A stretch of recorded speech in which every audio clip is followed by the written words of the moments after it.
한만수입니다. 저는 37년 전에 다니던 직장에 사표를 내고 전업작가의 길로 들어섰습니다. 현재도 하루에 8시간 이상 소설을 쓰고 있습니다. 제가 8시간 이상 소설을 쓴다고 하면은 많은 사람들은 깜짝 놀랍니다. 1시간도 좀 컴퓨터 앞에 앉아있기 힘드는데 그 8배나 되는 시간 동안 앉아있을 수 있겠느냐 이렇게 반문을 합니다. 사실은 저는 새벽 6시에 일어나면은 오후 11시까지 컴퓨터 앞에 앉아 있습니다. 점심시간 빼고 오후에 휴식시간 한 2시간 정도, 그리고 저녁 먹는 시간 제외하고 12시간 정도는 컴퓨터 앞에 앉아 있습니다. 일단은 컴퓨터 앞이 제 직장이니까요. 소설 쓰기가 어려우면은 8시간씩 쓰겠습니까? 소설 쓰기가 어렵다는 것은 반드시 소설 쓰기가 쉽다는 전제하에 생겨난 말입니다. 여러분들은 그 소설 쓰기가 어렵다는 생각만 했지 왜 어려운지 생각해 보신 적이 있습니까? 귀신이 곡한다는 얘기 있죠. 귀신이 만든 거는 해결 못 하지만은 사람이 만든 건 다 해결을 할 수가 있죠. 문제를 해결을 하려면은 먼저 소설 쓰기가 왜 어려운지 분석을 해봐야 됩니다. 나중에 말씀드리겠지만 소설 쓰기 어려운 문제는 많죠. 우선 잘 써야 되겠다는 강박관념이라든가 소설 작법 이론대로 써야겠다는 어떤 그 잠재의식 여러 가지가 있겠죠. 저는 37년 전에 소설을 쓰겠다고 사표를 내고 혼자 스승도 없이 또 소설 작법이라는 그 책이 있는 것도 몰랐습니다. 소설 작법이라는 책이 있는 건 훨씬 훗날 제가 책을 한 90권 이상 정도 냈을 때 그때 알았죠. 그냥 여러분들도 그렇겠지만은 전업 작가가 되겠다고 다니던 직장에 그만뒀을 때 얼마나 그 용기가 가상했겠습니까? 내가 소설을 쓰면은 한국 최고의 소설을 쓸 수 있다. 지금 생각해 보면은 참 굉장히 좀 터무니없는 그런 야망에 불타올랐죠. 그런 야망이 없으면 사표를 내겠습니까? 그냥 꼬박꼬박 월급 받아먹고 살지. 사표를 내면은 소설 잘 써서 당장 돈이 들어오는 것도 아니고 책이 팔릴 때까지 기다려야 되고, 내가 쓰는 원고를 누가 사주겠다는 보장도 없는 거고, 말 그대로 망망대해죠. 선장도 없이 혼자 나룻배를 타고 망망대해를 항해하는 그런 기분이 없진 않아 있기는 있었죠. 하지만은 그보다는 소설가로서의 길, 그 길이 제 길처럼 보여서 직장에 사표를 낸 겁니다. 사표를 낸 첫 해는 좀 많이 어려웠어요. 아니, 어렵다기보다는 좀 방황을 많이 했습니다. 제가 직장 생활을 거의 한 14~15년 동안 했는데 아침만 먹으면 출근하다가 아침 먹고 밖에 나가면 햇빛이 쨍쨍하죠. 또 직장은 퇴근 시간 있지 않습니까? 근데 집에서 소설 쓴다고 앉아있으니까 퇴근 시간도 없는 거고, 그냥 어떻게 하다 보니까 이상하게 좀 마음이 정리가 안 돼서 글이 안 써지더라고요. 원래가 그 맛있는 시간은 빨리 흘러갑니다. 어영부영 하는 사이에 1년이 흘렀더라고요. 그동안 가장으로서의 책임감도 있었고, 가장으로서의 어떤 무게도 많이 상실된 상태였죠. 그래서 이렇게 하면 안 되겠다. 직장 생활을 할 때처럼 글을 쓰나 못 쓰나 컴퓨터 앞에 앉아 있어야겠다 이제 이런 생각을 한 거죠. 제가 장편 소설을 155권을 출간을 했는데 그 155권을 출간하게 된 배경에는 두 가지 힘이 작용을 하고 있습니다. 그중 첫 번째가 참 이벌식 타작이라든가 원고지에다가 소설을 쓰지 않고 컴퓨터를 이용해서 소설을 썼다는 점.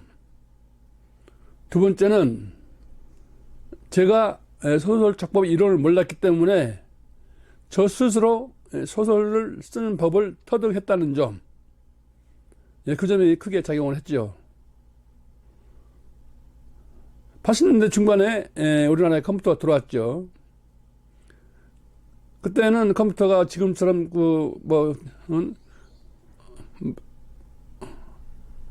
대중화되지 않았죠. 큰 회사, 재벌 회사 이런 데만 컴퓨터가 들어와고 지금처럼 이게 퍼스널 컴퓨터가 아니죠. 개인용 컴퓨터가 아니고 전산부 안에 중앙센터가 있고 전산부에서 연결된 각 사무실에 이런 모니터와 키보드가 한 대씩 있었죠. 그러니까는 주로 하는 일이 자료를 입력하고 통계 자료를 빼고 공문을 작성하고 이제 이런 일이었는데 일단은 컴퓨터라는 그 자체가 굉장히 복잡하고 어렵고 아무나 할 수 있는 그런 기계는 아니다 이런 관념에 보편화되던 시절이었기 때문에 아무도 그 컴퓨터를 하려고 하지 않더라고요. 소설을 쓸 때 컴퓨터를 쓰면 편하겠다. 썼다 지우고 또 펀치 기능도 이벌식이니까는 굉장히 좀 쉽지 않습니까?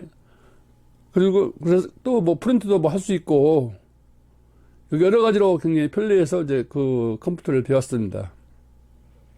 직장에 그만두면서 청기천 가서 중고 컴퓨터하고 프린트기를 샀습니다. 그 후에 90년도 초쯤에 이제 그 PC통신이라는 것이 생겼죠. 천련이라든가 나오늘이라든가 하이텔 이런 그 회사에서 통신을 운영했죠. 그 전화선을 이용해서 이제 그 퍼스널 컴퓨터에다 연결해서 서로 통신을 주고받는데 지금처럼 동영상이라든가 이런 거는 꿈도 못 꾸고 그런 것 자체는 몰랐죠. 그냥 글만 주고받았죠. 이제 글만 쓰다 보니까는 이제 지금 말로 얘기하면 카페라든가 이런 기능이 많이 생겼습니다. 모임, 동호회라고 합니다. 그게 동호회. 모임이 굉장히 많이 생겨서 나름대로 활동을 많이 했죠. 그래서 주로 이제 컴퓨터를 이용하는 사람이 대학교 다니는 학생들이라든가 그것도 이제 전자공학을 전공하는 학생, 일부 학생들, 그리고 연구소라든가 이런 데서만 했죠. 근데 저 같은 경우는 이제 고등학교 졸업하고 단순하게 이제 글을 쓰기 위해서 컴퓨터를 가까이 했죠. 하다 보니까는 이제 자연스럽게 통신에 접하게 되니까는 작가들이 모임이 굉장히 많았습니다. 그 안에, 통신 안에.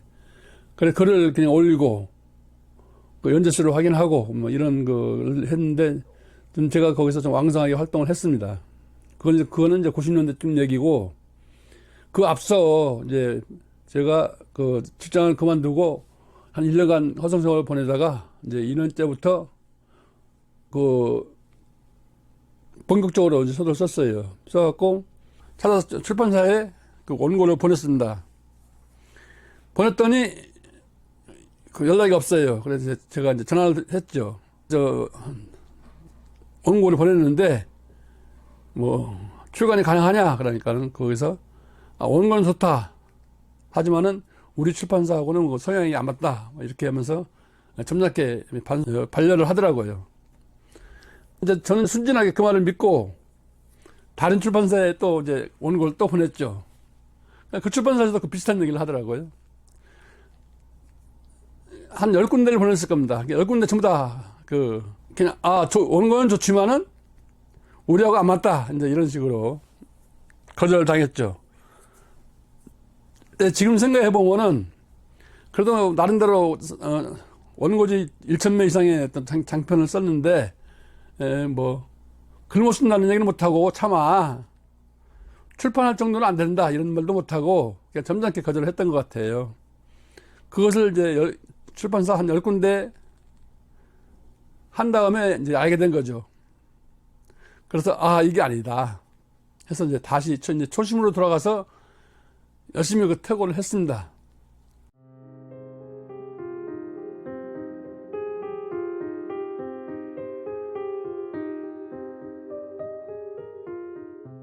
삼 년 동안 이제 꾸준히 이렇게 글을 썼죠. 쓴 습관도 생기고, 뭐 사단계도 뭐 3년이면 풍어를 읊는다고 하던데, 3년 동안 별다른 직장도 없이 그냥 글만 쓰고 있었으니까는 좀 많이 늘었겠죠. 그래서 3년 만에 다시 그 원고를 보냈습니다. 그랬더니 출판사에서, 아, 좋다. 출간을 하자. 이렇게 해서, 이제 첫 작품, 한 권짜리인데, 장편수다리 한 권짜리인데, 계약을 했습니다. 그 당시에, 계약금으로 70만 원을 받았습니다. 제 생애 첫 인쇄를 받은 거죠. 그 이전에 시집을 7권 발행했습니다. 그래서 시집 7권 중에서 2권이 베스트셀러가 있었는데 굉장히 그 책이 많이 나갔어요. 그 시절에는 또 시집이 뭐 100만 부 이래가지고 우습게 나갔기 때문에 베스트셀러 시집이 많았어요. 그때 그 당시에는. 시집 한 권에 3,000원 하던 시절이 아닙니까? 그럼 300원인가 인쇄가. 그마저도 뭐 그때는 이제 제가 직장 생활을 하고 있었기 때문에 별 신경을 안 썼죠. 그래서 뭐 얼마나 받았는가 정확하게 기억이 안 나요. 몇십만 원 정도 받은 것 같아요. 베스트셀러인데. 뭐 제대로 했다면은 그래도 뭐 돈 1,000만 원 이상은 받았겠죠. 근데 베스트셀러 시집을 낼 당시에는 제가 뭐 직장 생활을 하고 있었기 때문에 돈이 별로 공하지도 않고, 그래서 뭐 그것보다는 베스트셀러 시집을 냈다는 자부심, 뭐 이런 거 있잖아요. 그런 것 때문에 신경을 안 쓴 거죠. 그러다가 이제 장편을 그 최초로 계약을 했는데, 그게 이제 좀 팔렸습니다. 원래 출판 시장이라는 것이 이제 서점에 책을 내려오면은 이제 다른 회사의 출판사라든가 영업사원들이 또 제 책을 또 볼 거 아닙니까? 좀 팔리는 책이니까는 또 전화가 왔더라고요. 다른 출판사에서 계약을 하자. 그래서 또 이제 그렇게 시작을 해서 거의 뭐 한 10년간 계속 출판사가 밀렸습니다. 그 여러분들은 아우 무슨 책이길래 그렇게 책이 많이 나가냐 또 이렇게 반문을 하실 겁니다. 하시는데 젊은 세대들은 모르는 그 문화인데, 그때는 뭐가 있었냐면은 그 비디오방이 없어지고 도서 대여점이라는 것이 있었어요. 도서 대여점이 뭐 하는 데냐면은 만화방처럼 그 소설책을 빌려주는 데입니다. 소설책을 빌려준다 생각하면 우선 무협지가 생각나겠죠. 뭐 은행나무 침대, 판타지 소설 이런 게 생각나겠죠. 그런데 그렇지 않습니다. 서점처럼 모든 책을 다 구비하고 있습니다. 순수문학부터 시작해서 뭐 무협지까지 책이 빼곡하게 꽂혀 있죠. 그 대여점이 전국에 약 그 2만 군데가 있었습니다. 그러니까는 약방보다는 뭐 대여점이 많았죠. 제가 그때 살던 그 지역 굉장히 그 시골인데, 시골 읍에도 대여점이 그 3군데나 있었습니다. 그러니까는 그 초판을 그 2만 원 못 찍는 데가 많았죠. 초판을 찍어서 그 대여점에만 돌려도 2만 부가 나가니까는, 그러니까 그 인쇄도 상당히 많았죠. 2번 찍으면 4만 부 아닙니까? 요즘 같은 경우는 꿈 같은 세월이죠. 아마 대한민국 미래에도 그때처럼 책을 많이 읽던 시절은 돌아오지 않을 겁니다. 지금 우리나라 일인당 그 독서량이 평균 한 권이 안 되잖아요. 그때는 2권이 넘었습니다. 그 정도 책을 많이 읽었죠. 그러다가 이제 뭐 그 인쇄를 받아서 이제 먹고 사는 제가 그토록 원하던 전업 작가의 길을 이제 걸었죠. 이제 좀 어느 정도 생활비도 생기고 하니까 내가 나름대로 한만수란 그 이름 석자를 알릴 수 있는 책이 하나 있어야 되지 않겠느냐. 역사에 남을 만한, 그리고 한만수 하면은 떠오를 만한 그런 책이 있어야 된다. 이런 생각을 하게 된 거죠. 근데 그것을 하려면은 전제 조건으로 공부를 해야겠다. 이런 생각이 들었습니다.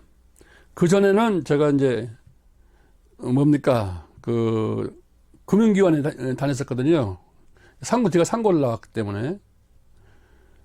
그때 책이 한 90권 정도 나왔을 때입니다.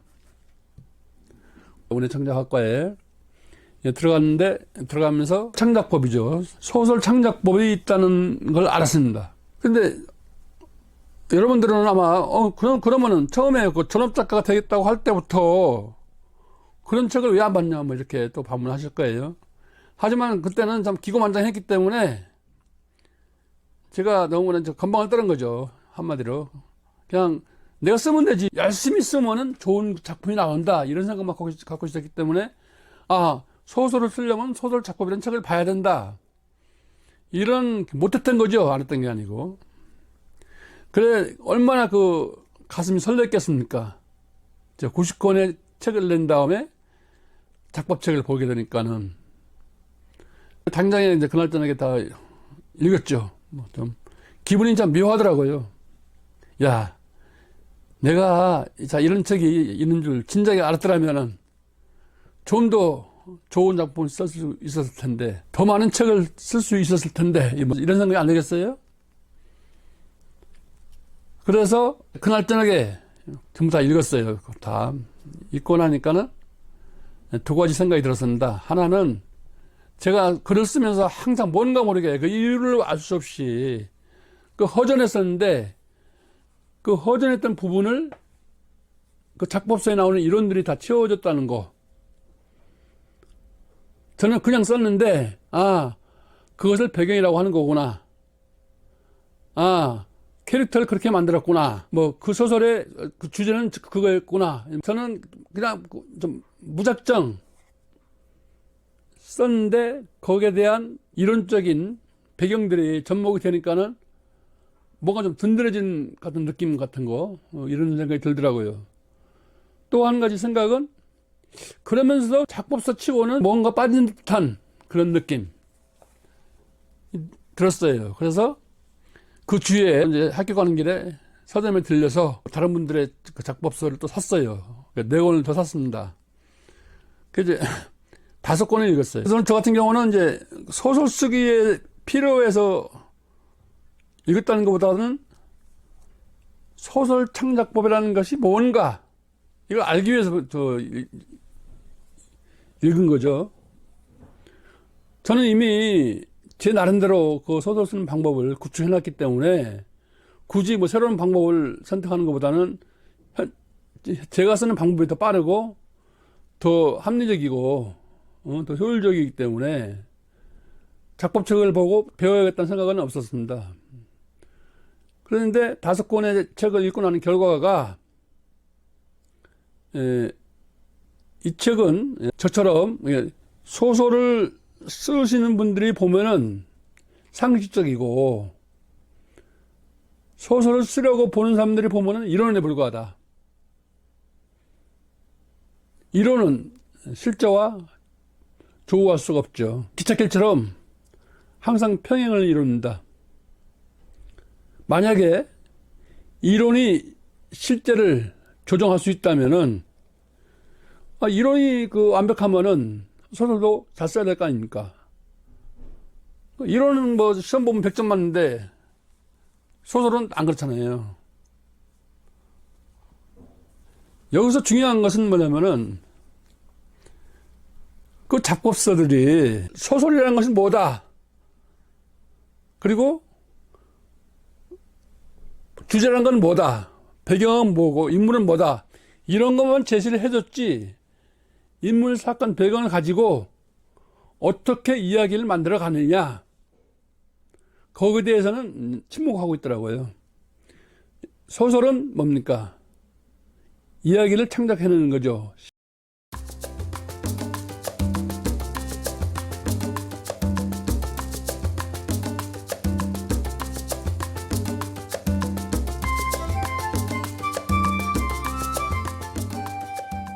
제가 생각하는 건 그렇습니다. 소설은 클라이막스에 마침표를 찍었을 때 소설이지, 그 과정은 소설이 아니고 습작품이다, 이렇게 결론을 짓고 싶죠. 그런데 작법서에는 빵으로 치면은 반죽하는 법만 가르쳐줬지 구워서 빵을 만들어내는 방법은 언급하지 않았다는 거죠. 생각하는 작법서는 누구나 작법서를 읽으면 소설을 쓸 수 있어야 된다고 생각합니다.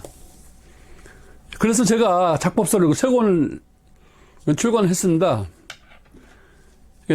저도 그렇지만은 여러분들도 소설을 쓰고 싶다고 생각하실 때는 소설을 단 한 번도 안 써봤지만은 소설을 쓰면은 쓸 수 있는 분들입니다. 소설 작법서를 읽지 않아도 여러분은 오늘 저녁에 한번 써보세요. 글을 소설 쓰겠다 생각하고 써보세요. 분명히 써집니다.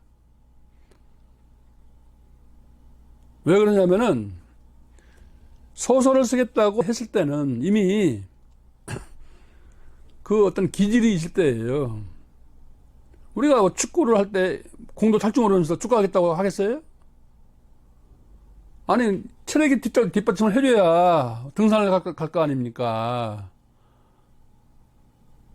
어저께 새벽 5시까지 술 마시고 쓰러진 사람이 등산 가겠어요? 소설도 그렇습니다. 내가 어렸을 때 글짓기를 많이 했다든가, 독서량이 많다든가, 뭐 감동 깊게 읽은 책이 있다든가, 소설적인 그 성향이 갖추어졌을 때 비로소 소설을 쓰겠다고 결심을 하게 됩니다. 그런 분들이 문창가에 와서 작법서를 보니까는 이거는 아니다 하면서 포기를 하죠. 뭐 시나 써볼까 하고 또 이제 시창작 이제 바꿔봐요. 시는 뭐 쉽습니까? 우리가 세상 사는 게 어려운 것처럼 글 쓰는 게 다 어려워요, 다.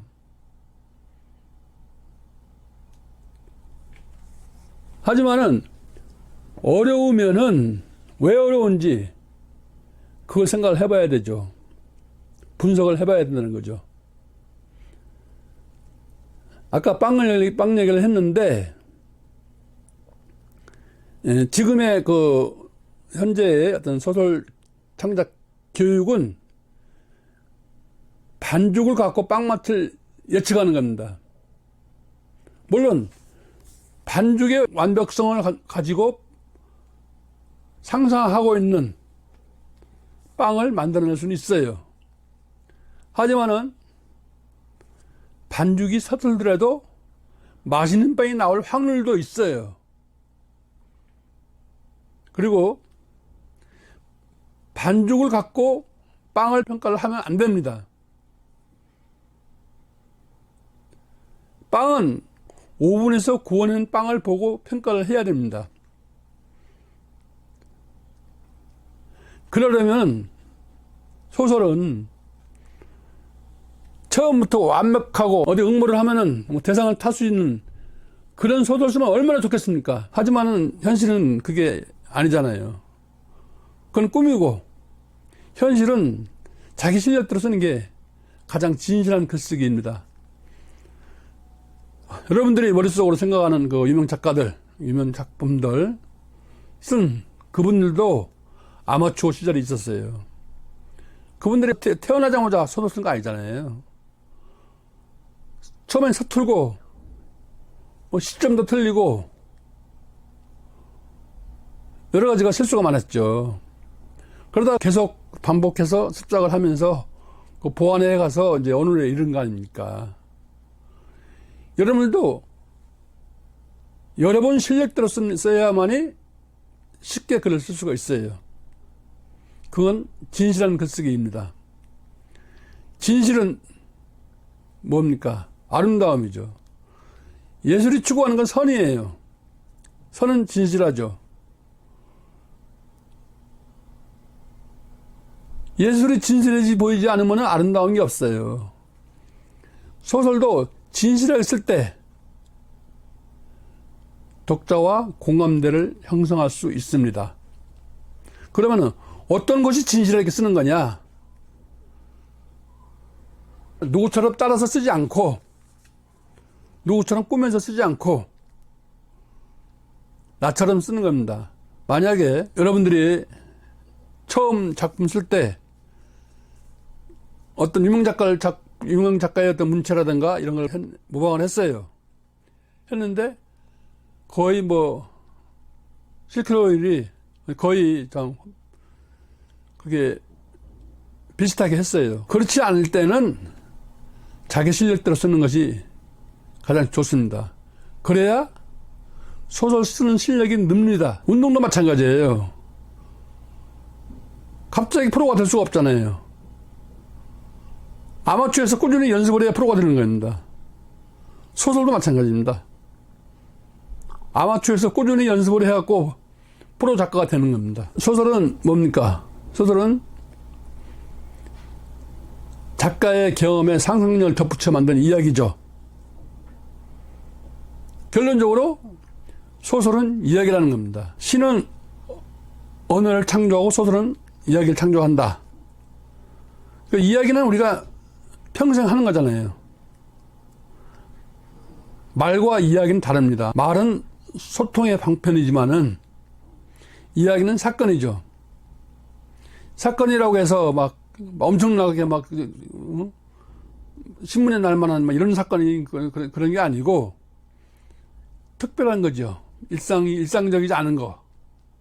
일상적이지 않은 것은 사건이죠. 아침에 지하철 타고 출근했다. 이건 말이죠. 아침에 지하철 타고 출근하다가 10년 전에 만났던 고등학교 동창을 만났다. 이건 사건이죠. 여기에는 사건과 배경과 인물이 들어가죠. 지하철 배경이죠. 친구를 만난 건 사건이고 나와 친구는 인물이죠. 소설의 3요소도 인물, 사건, 배경이죠. 그러면은 소설을 쓴다고 생각하지 말고 이야기를 쓴다고 생각을 해보세요. 똑같은 글쓰기를 하면서 어떤 생각으로 쓰느냐에 따라서 글쓰기가 쉬워지고 글쓰기가 어려워집니다. 소설을 쓴다고 생각하면은 잘 써야 한다는 강박관념, 이론적인 잠재의식 이런 것들이 곁들여 있기 때문에 소설 쓰기는 어렵지만은 이야기는 우리가 평생 어떤 정보를 주고받는 거잖아요. 내가 만든 그 줄거리를 이야기한다. 이런 생각으로 쓰시면은 훨씬 빠르게 소설을 쓸 수가 있죠. 그러면은 아니 그렇게 쓰다 보면은 이론은 필요 없다는 거냐? 이렇게 또 반론을 제기하시는 분들이 있을 겁니다. 하지만은 소설에는 태고라는 것이 있습니다. 태고가 없는 소설은 완성이 아니죠. 우리나라 그 작법사에는 태고에는 굉장히 인색합니다. 그러나 소설은 태고입니다. 태고를 얼마나 잘했느냐에 따라서 빛이 나죠. 그리고 현재 여러분들이 보시는 작법서에는 태고하는 방법 10가지 요 정도로 구색 맞추기로 되어 있지만은 회명인은 바다와 노인을 250번이나 태고를 했답니다. 그래도 부족하다고 말했습니다. 태고야말로 원석을 다듬어 보석으로 만드는 과정입니다.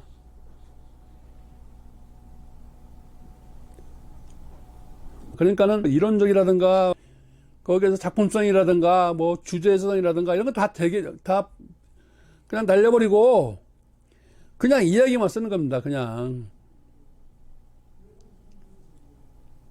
그리고 퇴고 과정에서 보완하면 돼요. 처음 글을 쓰면서 이게 뭐 시점이 맞나? 뭐 틀린 것 같아서. 아니 우리가 처음 소설 쓰는데 어떻게 줄거리 이어나기도 바쁜데 시점이 틀렸니 맞았니 그 생각하다 보면은 소설 못 쓰죠. 자기가 충분히 소설 쓸 수 있으면서도 그냥 유명한 작가처럼 못 쓴다는 그 자존심에 자괴심에 빠져서 나는 뭐 소설을 원래 못 쓰는가 보다. 원래 소설은 뭐 천부적인 재능이 있는 사람만 쓰는 거다. 아무나 소설가가 되는 것이 아니다 하고 스스로 자아를 폄하하죠. 진짜 슬픈 일입니다. 충분히 해낼 수 있음에도 불구하고 자아를 폄하하는 것은 아주 안 좋은 거죠. 왜? 세상은 여러분을 위해 존재합니다. 내가 존재하지 않으면은 옆 밖에 있는 신호등이 존재하겠습니까? 내가 존재하지 않으면은 오후가 존재하겠어요? 어제가 있었겠어요? 내가 존재하기 때문에 현재도 있고 미래도 있는 겁니다.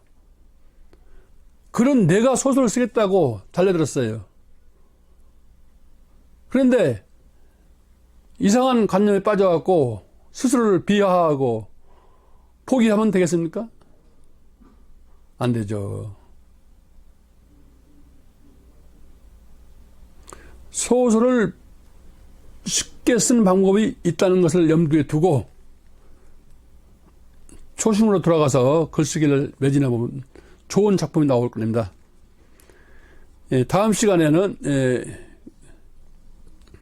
오늘 잠깐 언급을 한 그 이야기에 대해서 알아보도록 하겠습니다. 그리고 소설은 작가의 경험에 상상 능력을 덧붙인 거죠. 그러면은 경험과 픽션의 경계는 어딘가? 그리고 상상력이니까는 무한한가? 상상력은 무한히 동원시켜도 되는가? 상상력에 한계가 있는가? 한계가 있다면 어디까지인가? 거기에 대해서 알아보도록 하겠습니다.